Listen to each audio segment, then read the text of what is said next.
विद्येश्वर संहिता में लिखा हुआ है महाराज, विद्येश्वर संहिता। यदि कोई नारी अपने पति से एक बार कह दे कि मैं तुमसे विवाह कर कर मेरी जिंदगी नर्क हो गई, इससे तो नहीं होता तो अच्छा रहता।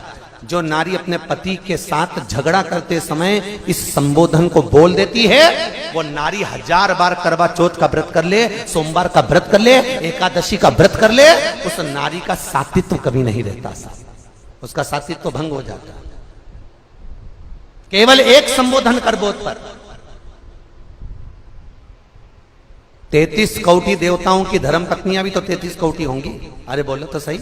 इंद्र की इंद्राणी, ब्रह्मा की ब्रह्माणी, भगवान विष्णु की लक्ष्मी, शंकर की पार्वती, 33 कौटी देवता की धर्म पत्नियां भी 33 कौटी हैं। पर 33 कौटी देवताओं की धर्म पत्नियों का व्रत पृथ्वी पर नहीं होता। अगर पृथ्वी पर आज भी किसी का व्रत होगा तो माता पार्वती का होगा। कभी लक्ष्मी जी का व्रत होता है क्या? अरे बोलो तो ये दिवाली पे तुम लक्ष्मी जी का व्रत कर लेती हो, ये तुम्हारे हिसाब से करती है, शास्त्र प्रमाणित व्रत नहीं है ये कि कहीं लिखा हो शास्त्र में, किसी पुराण में नहीं लिखा कि दिवाली का व्रत करो। दिवाली पे तो राम जी आए थे, खूब लड्डू बटे थे, इसलिए हमारे यहाँ शास्त्र कहता डट के चरो, खूब खाओ, व्रत भले ना। तो वो तुम भूखी रहे हो लक्ष्मी जी को बुलाने के लिए, वो तुम्हारा मन है, तुम्हारी सोच है। कई कई माताओं की आदत रहती है मैं तो शाम को खाऊंगी, आज मेरा दीपावली का व्रत है, खाओ, 4-6 दिन मत खाओ तुम, तो उसमें क्या जाए।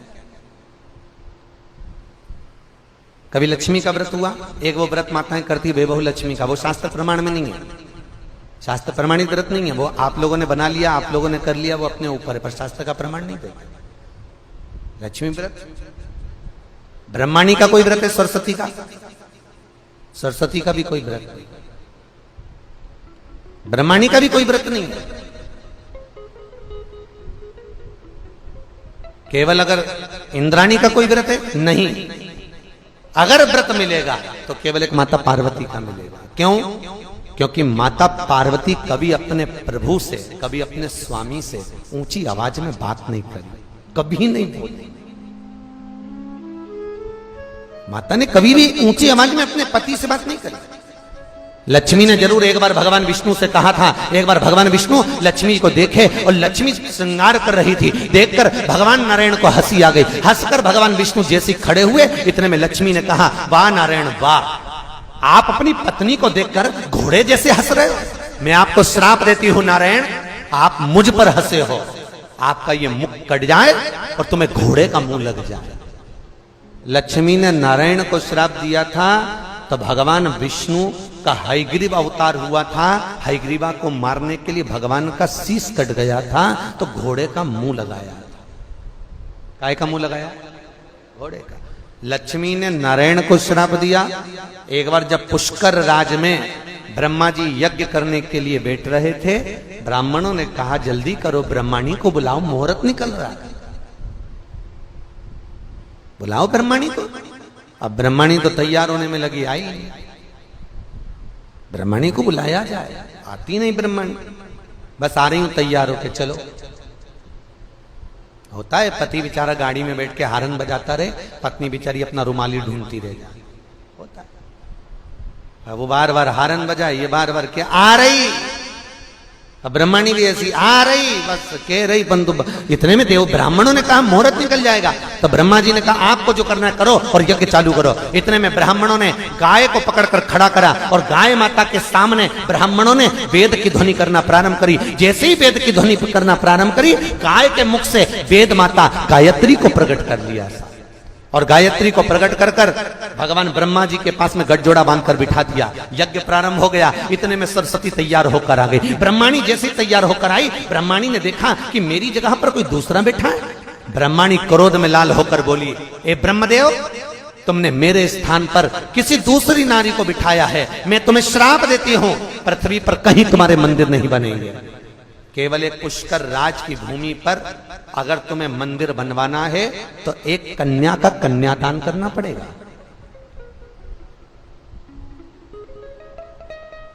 एक कन्या का कन्यादान, शास्त्र कहता है एक कन्या का कन्यादान कर दो तो भगवान ब्रह्मा का मंदिर बन गया। एक कन्या का कन्यादान कर दो तो वैकुंठ में अपनी सीट पक्की हो जाती है साहब, एक कन्या का कन्यादान करने से। और कई कई लोग तो बड़े भाग्यशाली होते हैं जिनके यहाँ 4, 5, 3, 2, 1 इतनी कन्याओं का कन्यादान होता है, भाग्यशाली, मौका मिला। और ब्रह्मा जी ने फिर कन्यादान करा था, आपको सबको मालूम होगा। भांडिर वन में राधा जी अपने भाई मनसुख को भोजन देने आई थी और कन्हैया खेल रहे थे। नारद जी ने राधा और कृष्ण का विवाह भांडिर वन में कर दिया। इस विवाह को ब्रह्मा जानते हैं, राधा जानती है, कृष्ण जानते हैं, नारद जानते हैं। इसके सिवाय इस विवाह को कोई नहीं जानता, बस ये जाने।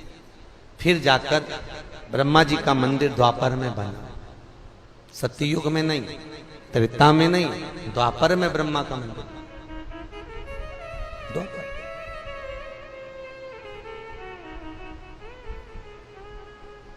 द्वापर मंदिर।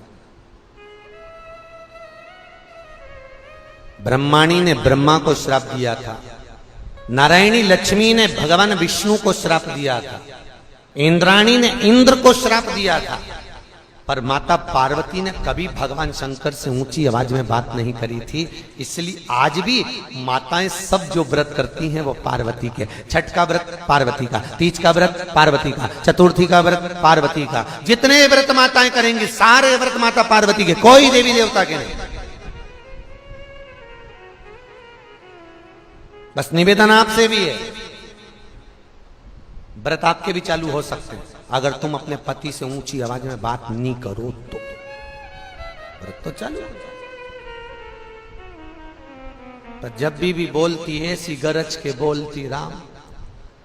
एक पति की पत्नी मर गई, पति अंतिम संस्कार करने गया था और अंतिम संस्कार कर कर वापिस आ रहे थे। आते से ही बहुत धड़ाके से बिजली कड़की। जैसी बिजली कड़की, पति नीचे झुका, जमीन पे प्रणाम करा, प्रणाम करके तुरंत कहा पहुंच गई। तो जितने लोग अंतिम संस्कार करके आ रहे थे उन्होंने कहा तुझे कैसे मालूम कि पहुंच गई? नहीं, नीचे भी गरजती थी, ऊपर जाते से ही गरजी है, समझ लो पहुंच गई, सही जगह पहुंची, स्थान मिल गया।